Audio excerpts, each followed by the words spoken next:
Trevor Noah once said, "America is 50 countries masquerading as one." Do you think this is true or false? If so, why? Anytime I read questions that end in "and why?" like this, I think that some ninth grader got an essay and wants Reddit to write it for them. Can you answer that in 2 pages? 'Cause the rules on AskReddit are iffy, and if their bot thinks the answer can just be yes or no, it deletes the post. This sounds like a starter for a history essay. It's a misconception that all 50 states are supposed to be uniform. It's from a perspective of folks that prefer a larger national government. But each state is supposed to be free to do its own thing. It's almost like we have an amendment saying this exact thing. The powers not delegated to the United States by the Constitution, nor prohibited by it to the states, are reserved to the states respectively, or to the people. That's the point of a federal country, such as Austria, Belgium, Ethiopia, Germany, Malaysia, Mexico, and Pakistan, Switzerland, or the United Arab Emirates. Edit. Alright, got it? Defend the US equals get a bunch of upvotes. This is true of most countries. I live in Germany. But Germany isn't just one country. There's a constitution, the basic law, Grundgesetz, and federal laws passed by Congress. Then there are the state laws passed by the state governments. Then there are local regulations defined by the counties, cities, or town governments. Bavaria, for example, is a free state. The Bavarian leaders never signed the German basic law, but stated that they would accept it if 2/3 of the rest of the German states signed it. All other German states did sign it, so the law applies to Bavaria as well. But Bavaria still sees itself as somewhat more independent than other German states.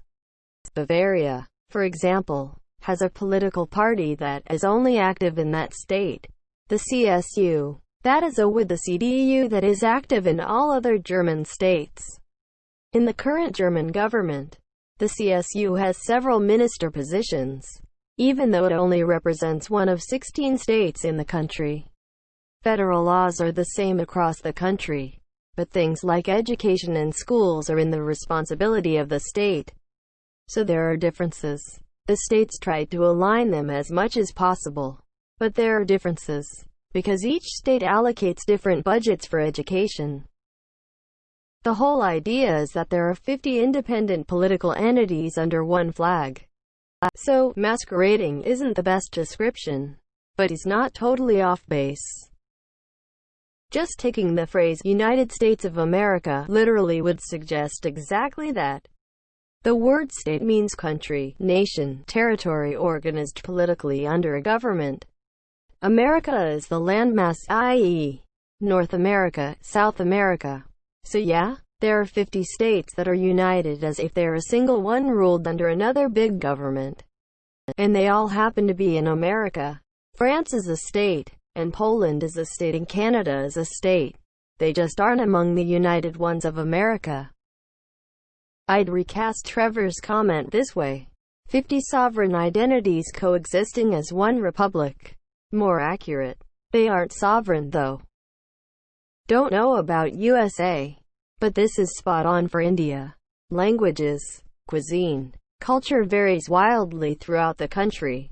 As you travel from one state to another, the closest analogy to India is probably Europe with respect to diversity and culture. Didn't realize it was applicable to US. Not really. I suppose you can look at it a few ways.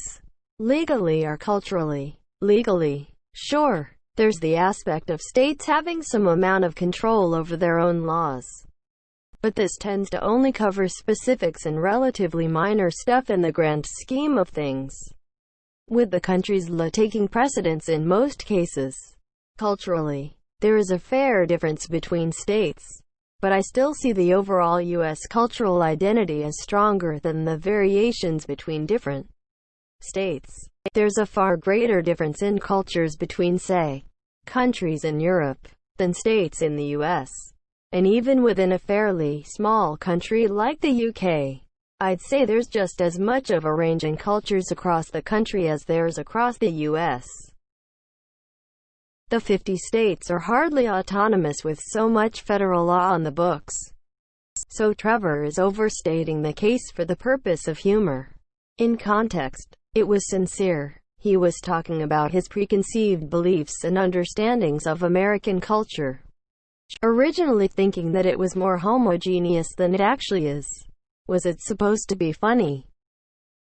To me, they pretty much seem like provinces that basically every country has, not different countries.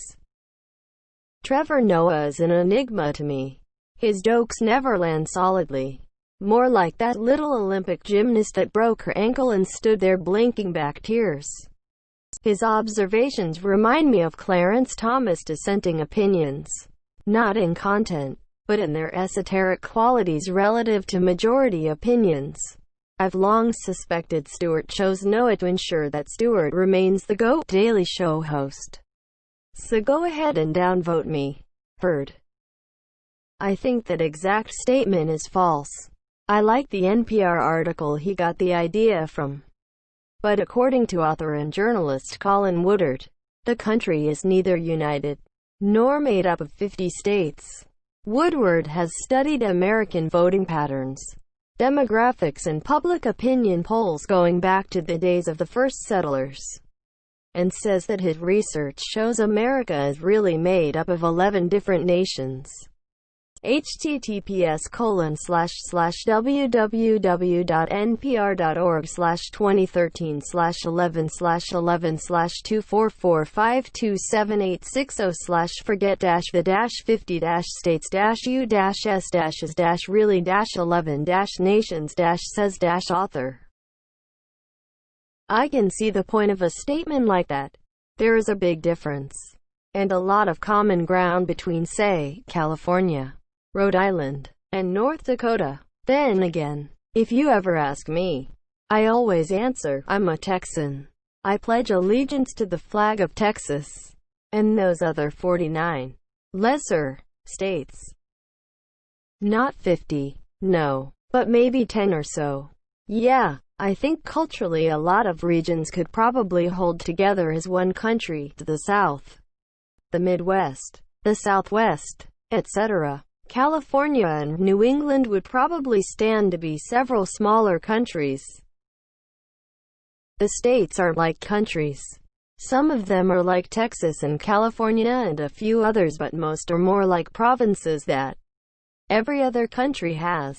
The states aren't separate enough from U.S. Congress to be country-like. I wouldn't call it 50 different countries, but there are definite regions in the U.S. that are closer to separate countries, culturally speaking. https://www.business-insider.com/regional-differences-united-states-2018-1. Yay, it's supposed to be. Miami is different than Seattle.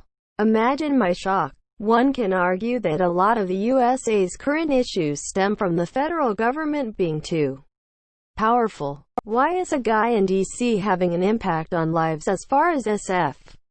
And it's particularly obvious when you look at what the Articles of Confederation try to do. Lol, wait until you visit India. Trevor Noah hasn't the slightest idea what America is or how Americans feel. He's a bit clueless, really. Main reason why I just can't bring myself to listen to him without cringing.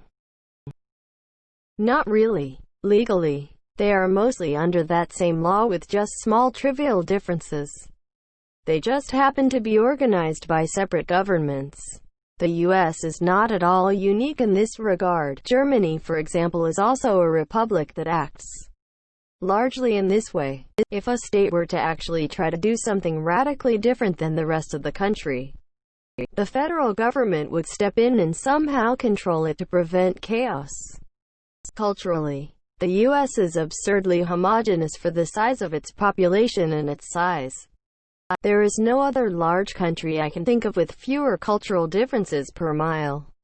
Just look at China, India, Germany, UK, etc. and how much more diverse they are in terms of regional cuisine, dialects, accents, etc. And those countries are sometimes smaller than a single U.S. state.